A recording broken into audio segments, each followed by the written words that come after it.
1998 সালের 31 মার্চ কমলপুর আভাঙ্গা ঘাটে এনএলএফটি সন্ত্রাসবাদীদের হাতে খুন হয়েছিলেন বাম আমলের প্রাক্তন স্বাস্থ্যমন্ত্রী। সন্ত্রাসের বিরুদ্ধে দাঁড়িয়ে লড়াই করার প্রথম সারির নেতা বিমল সিনহা। এনএলএফটি সন্ত্রাসবাদীদের স্বয়ংক্রিয় আগ্নেয়াস্ত্রের গুলিতে ঝাঁঝরা হয়ে গিয়েছিলেন সেদিন বিমল সিনহার দেহ। সন্ত্রাসবাদীদের গুলিতে মারা গিয়েছিলেন সেদিন প্রয়াত প্রাক্তন মন্ত্রী বিমল সিনহার ভাই বিক্রম সিনহাও। সেই নরকীয় হত্যাকাণ্ডের পরের বছর থেকে বিমল সিনহার মৃত্যু দিবসটিকে শহীদান দিবস পালন করে আসছে সিপিআইএম। এই বছরও তার ব্যতিক্রম হলো না। রবিবার প্রয়াত বিমল সিনহার শহীদান দিবস পালিত হলো সিপিআইএম এর রাজ্য কমিটি অফিসে। সেখানে প্রয়াত বাম আমলের প্রাক্তন স্বাস্থ্যমন্ত্রী বিমল সিনহার প্রতিকৃতিতে পুষ্পার্ঘ্য অর্পণ করে তাকে শ্রদ্ধা জানানো হয়। পরে তার স্মৃতিচারণ করে বাম নেতা নারায়ণ কর বলেন, সন্ত্রাসবাদীদের বিরুদ্ধে লড়াইয়ের ক্ষেত্রে প্রয়াত বিমল সিনহা অগ্রণী ভূমিকা গ্রহণ করেছিলেন, কিন্তু দুর্ভাগ্যবশত তাকে এনএলএফটি জঙ্গিদের গুলিতে প্রাণ হারাতে হয়েছে। তদানীন্তন সময়ে বামফ্রন্ট রাজ্যের এই সন্ত্রাসবাদ মোকাবেলায় ত্রিমুখী পদক্ষেপ গ্রহণ করে রাজ্যের বুকে শান্তি ফিরিয়ে এনেছিলেন। কিন্তু বর্তমান সময়ে যারা একসময় সন্ত্রাসবাদের মদতদাতা ছিল, এখন তারাই সরকারের দোসর হয়েছে। এটাই অত্যন্ত দুর্ভাগ্যজনক বলে মন্তব্য করলেন নারায়ণ কর।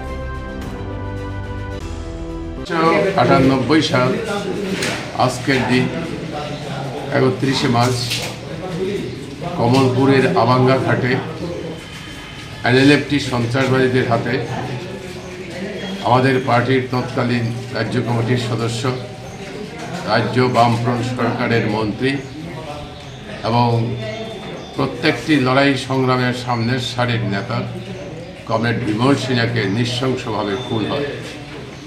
একই সঙ্গে সন্ত্রাসবাদীরা খুন করে তার ছোট ভাই বিক্রম সিং। সেদিন থেকে আমরা কমরেড বিমল সিংয়ের প্রতি শ্রদ্ধা জানিয়ে সারা দেশে, সারা রাজ্যে আভাঙ্গা ঘাট সহ কমলপুর বিভাগের বিভিন্ন জায়গায় কমরেড বিমল সিংয়ের প্রতি শ্রদ্ধা জানিয়ে আসছি। আপনারা জানেন যে 1998 সাল সেই সময়টাতে আমাদের রাজ্যে উপজাতি সন্ত্রাসবাদীদের হাতে আমাদের বিশেষ করে উপজাতি অংশের কমরেডরা এবং অন্যান্য জাতি সম্প্রদায়ের মানুষদের বিরুদ্ধে তীব্র ঘৃণা বাতাবরণ তৈরি করেছিল এবং এই সন্ত্রাসবাদীদের হাতে নৃশংসভাবে খুন হচ্ছিল এক নাগারে মানুষ। ভারতের কমিউনিস্ট পার্টি মার্ক্সবাদী তৎকালীন সময়েতে সন্ত্রাসবাদের বিরুদ্ধে ত্রিমুখী আক্রমণ সংগঠিত করে ত্রিমুখী ফর্মুলা বলতে পারে। একদিকে সন্ত্রাসবাদীকে নির্মূল করার জন্য তার বিরুদ্ধে মতাদর্শগত সংগ্রাম, অন্যদিকে বামফ্রন্ট সরকারের উপজাতি এলাকার কল্যাণমুখী কাজকর্ম, অন্যদিকে আমাদের যা শক্তি আছে প্যারামিলিটারি শক্তি, ভারত সরকারের প্যারামিলিটারি সাহায্য নিয়ে সন্ত্রাসবাদের বিরুদ্ধে যুদ্ধ ঘোষণা।